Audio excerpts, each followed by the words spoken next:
ธิบายเกี่ยวกับปรากฏเกี่ยวกับวัตถุพันเป็นเพียงสองอันประกอบกันเป็นมุม0องศาจะมานำใส่สูตร n เท่ากับ360องศาส่วนไหนอัลฟาลบ1 n เท่ากับ360องศาส่วน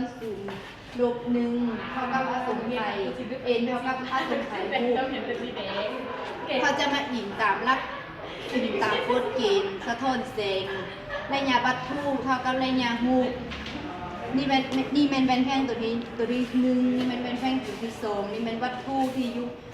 เพิ่งกลางระหว่างเป็นแพงตัวที่หนึ่งและเป็นแพงตัวที่สองเป็นวัตถุ A หนึ่งจะกระทบใส่เป็นแพงตัวที่หนึ่งเกิดให้มีเงาอยู่หลังแบนคือ A หนึ่งระยะรูประยะวัตถุเท่ากับระยะรู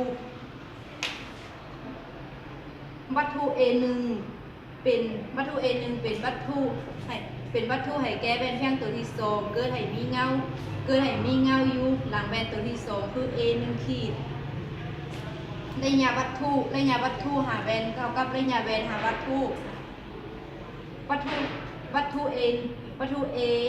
เป็นวัตถุให้แก้เป็นวัตถุให้แก้แบนแพงตัวที่สองเกิดให้มีเงาอยู่หลังแบนตัวที่สองคือ A 2ระยะวัตถุหาแวนเท่ากับระยะแวนหาวัตถุ A 2จะเป็น